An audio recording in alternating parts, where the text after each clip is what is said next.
Today I am reviewing Home is Where the Bodies Are, a new thriller/mystery release from author Jeneva Rose. This book was just released earlier this year in April, and when I saw the cover of it and read the description of it on Goodreads, I knew immediately that I wanted to read it. I found out about this book just a few days after it was released, and I looked up to see if any of the libraries in my county had a copy, and there was at least one, so I placed a hold on it, being the 8th person in line for the book. When I saw it, I figured I should place a hold on it as early as I could, so that I would be able to get it by the time I would want to read it, and it was available for me to pick up about a month, maybe a little more, after I had placed the hold on it.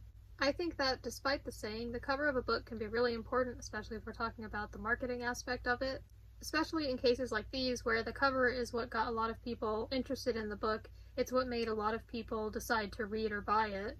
And yeah, the cover of this book is pretty neat, the synopsis is pretty interesting, but going beyond that, is the actual book itself any good? I'm about to give my own thoughts and opinions on that. So this book is about 3 siblings, Beth, Nicole, and Michael, and they're in their 30s. Beth might be in her early 40s, I'm not sure, but I know she's the oldest. The order I listed them is the order of their ages. And the story is told in first person, though it alternates between the different perspectives of these 3 characters. And there's one other perspective we see a few times, but I'll get to that later. At the beginning of the book, the siblings' mother, Laura, passes away after having cancer, and only Beth is with her when she dies. Beth has stayed in the neighborhood that she and her siblings grew up in. Her younger sister Nicole is struggling with drug addiction, and she has been in and out of rehab, and at the beginning of the book, she's in the hospital after getting in a fight with someone. And her relationship with her mom and her siblings has been strained due to stuff like that going on for a while. And the youngest sibling, Michael, got away from home and is successful in his technology-based career, really wanting nothing to do with the miserable neighborhood he grew up in and the people there. However, when their mom, Laura, dies, her last words to Beth are some sort of cryptic message about how their father, who they were told disappeared 7 years prior, didn't disappear, and she tells Beth, don't trust, but doesn't specify who or what not to trust, and then she dies. So now Beth is not only grieving, but also trying to figure out what in the world her mom's last words meant. So right in the first chapter, there is this mystery revealed. Okay, I'll say that was a good start. Nicole and Michael come home so they can all be together for their mom's funeral. So this gives the 3 siblings an opportunity to be around each other, reminisce, go through their mom's belongings, clean up the house, figure out what to do with the house, and now, in Beth's case, figure out what really happened to their father. Which doesn't go super well, based on their vastly different personalities and current backgrounds, as well as all the awful things that have happened in their family, such as their father apparently disappearing and now their mom's death. There is tension, a lot of it, and it does not go ignored. These siblings are mad at each other because of things that have been said or done in the past. Some of them are jealous or have basically just given up on each other. Beth's mad because the other 2 weren't there when their mom passed away. And there's just so much going on. This is not a lighthearted, loving sibling reunion. Not at all. Their mom's attorney comes to visit them. They didn't even know their mom had an attorney, so that just adds on extra mystery. And he reads their mom's will to them. He gives them the things that she wanted each of them to have, and this leads to even more questions. It does take some time for the main event and plot mentioned in the synopsis to happen, but I suppose that's fine. It gives time to introduce the characters and their background situations. I think it definitely becomes more interesting later on, especially as the plot begins to happen. The siblings have a lot of fights and disagreements, but one thing they do agree on, even if some of them are more reluctant to do it than others, is to watch an old VHS tape they found. Their mom would record a lot of videos of them, so there was a whole collection of VHS tapes for them to go through and figure out what to do with. And the one they picked out started pretty normal. It was from 1999, and it's just normal stuff. The siblings in their house as teenagers, talking about and doing whatever. I will pause that thought to say one of the things I enjoyed most about this book, and something that I think a lot of other people really enjoyed about it, is all the nostalgia it might bring. I mean, just in that first tape they watched, certain technology or places are mentioned. The camcorder Laura is using. Nicole is listening to music using a Sony Discman. They've got VHS tape rentals from Blockbuster on the kitchen table. Certain bands that were really popular at the time are mentioned throughout the book, and they talk about how their dad thinks that DVDs are just a fad and that's why they won't get a DVD player. I mean, later on, the dead body has a Britney Spears shirt on. What's more 1999 than that? Okay, we haven't gotten to the dead body yet, but it's mentioned in the synopsis, so it's fine. Basically, with my retelling of the story, I'm pretty much just going up to the point where what's mentioned in the synopsis happens, and then the rest will be spoiler-free. The point is, this book really shows you that these previous tapes and memories are from the late 90s. Some of the things I can relate to and some I can't, but either way, I enjoy seeing stuff like that. And that's part of why I wanted to read this. The whole concept involving a family mystery surrounding VHS tapes just sounds like a fun thing to read, and I enjoyed all the references and all the things that they did and said. I know there are videos on YouTube that people recorded back in the 2000s, 90s, 80s, or whenever, and then they posted on YouTube later on, and I think those are always really cool to see. Anyway, after that normal clip of the family ends, the footage on the tape cuts to June 15th, 1999, and this is where the main plot really comes in. Their mom is recording, as usual, it's dark out, and the only other person with her is her husband, the sibling's dad. He's telling her to stop recording, but she doesn't stop. And he's got blood on his shirt, he's panicked, and he's telling her that he needs her help, without really explaining completely or giving all the details. He leads her over to an area where there is a dead body that the camera picks up on. The body is of a young girl, and she's on the ground. The dad is claiming it's an accident, but isn't explaining what happened, while simultaneously urging Laura to stop recording and erase the footage, and the tape stops, but clearly because the siblings just watched that, she did not erase the footage. So the siblings have all just watched this tape together, they've never seen it before, and naturally they're pretty shook up about it. Also, they know whose body it was someone they recognized. It was someone who had gone missing in the past and was never found. So they just have a lot of questions, and now they're trying to figure out what happened and how were their parents involved in it, because they'd never heard about this before, their parents being involved with this. But they all have different opinions about what they should do. Some of them think they need to tell someone. Some think it would be better to not tell the dead girl's family what happened after all these years have passed. And of course, because these siblings are just miserable people, which we'll get to later, telling the truth doesn't seem like an option to them, and this just leads to more arguing. They continue to interact with this dead girl's family as usual, like nothing happened. Her family has no idea what happened. The siblings' parents had this secret, and now they have a secret too. And the rest of the book is basically just them trying to figure it all out, in whatever way they can. Who killed this girl, and what do their parents have to do with it? By the way, this doesn't happen every time they watch a VHS tape, but with this first one, before it goes to the clip of the night with the body, the book goes to Laura's perspective, which is interesting to see. It's her perspective at the time she was recording, all the way back then. Obviously it's not now because she has just passed away, so it's her in that moment. But the moments in the past when we get to read her perspective are all related to the awful things that happen, and she's also pretty confused and doesn't know the whole story, and we learn a little more through each perspective of hers that we get to read from. And not every part with her perspective is something that she recorded. Some of them are just certain moments she was in. All very important though, but they don't give us the full answers and explanations to everything because, as I said, she doesn't know all the answers to everything in this moment. So I was going to say figuring it out along with her, but not entirely because we're not told everything that she's told, just some of it. Like, it could be like, he told me this, and then she doesn't tell the reader what that is. So that just leads us to wonder even more about the situation.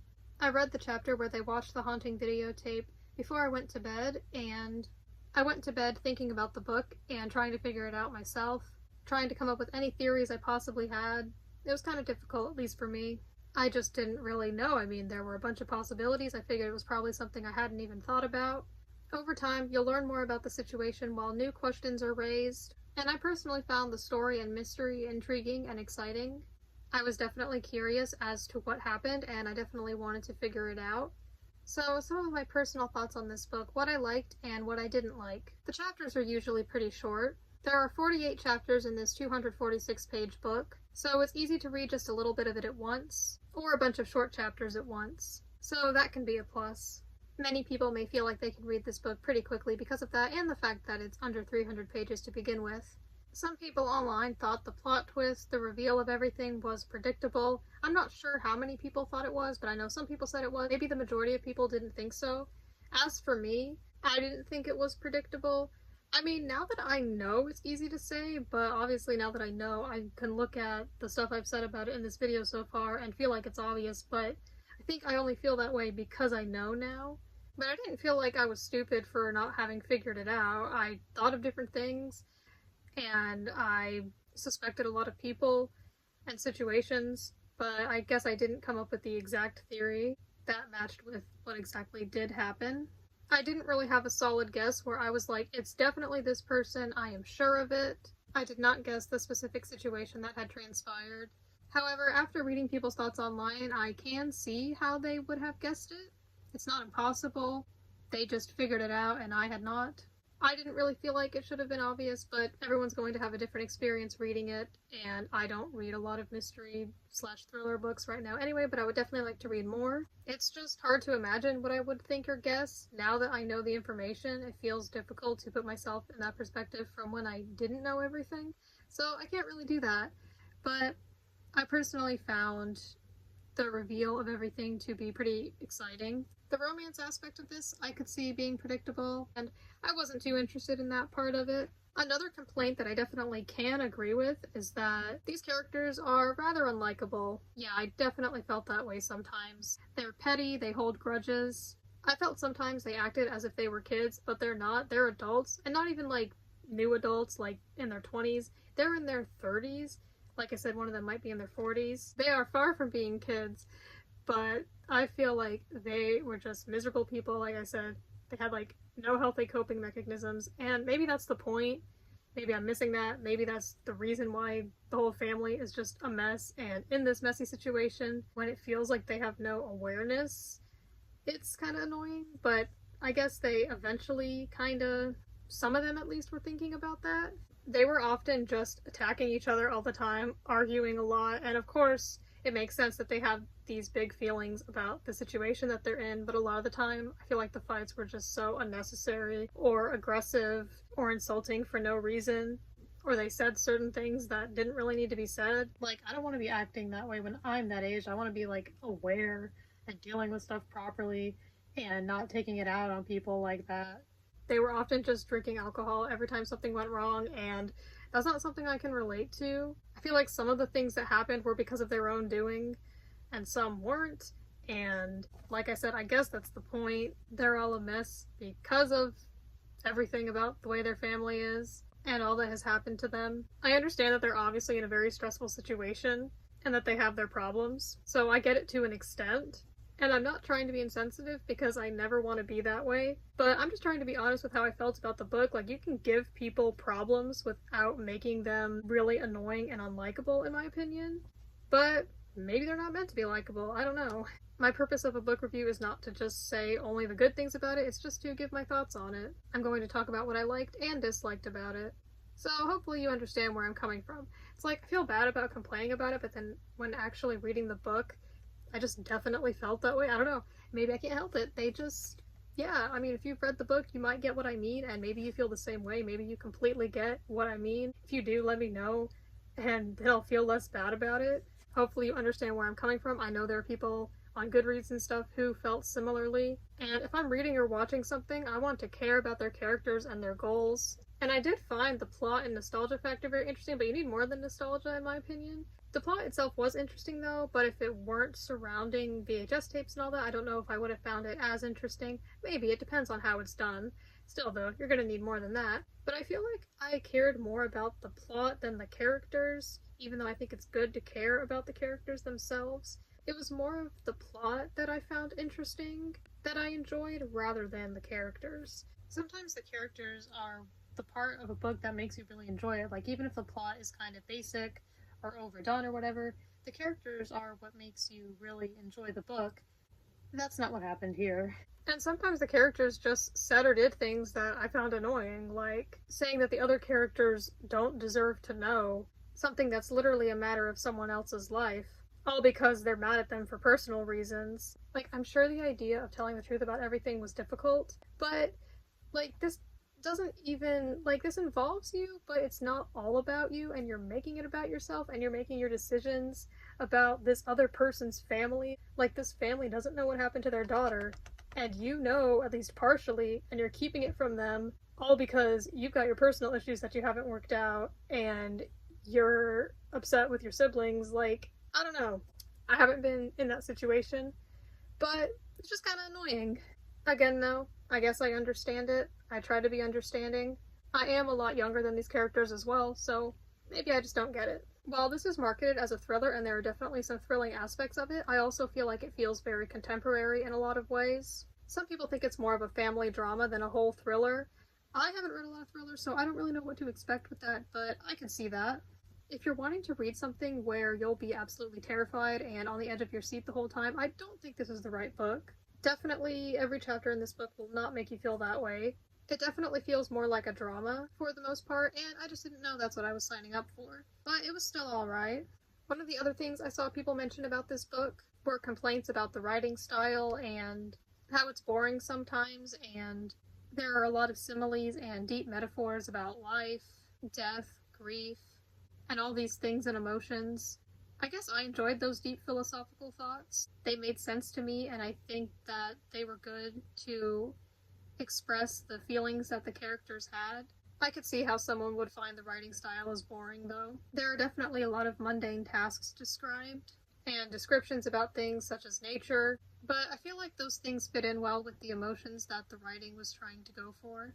I definitely liked the nostalgia and VHS tape aspect of it, as I mentioned before. All that stuff was pretty cool. I enjoyed the plot and all the mysteries.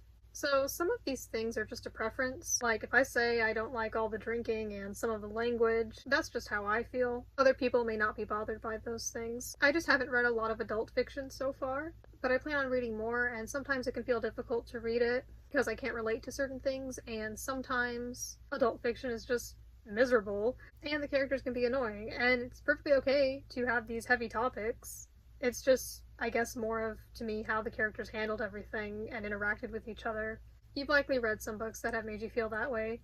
You probably have. Overall, though, I gave this book a 4-star rating on Goodreads because I did like it overall. I didn't think it was perfect. I think it had some flaws and some unlikable things about it, but overall, I did think it was a good book. I did think that it was interesting and exciting at some points, and it had a lot of good things about it. I enjoyed it for what it was.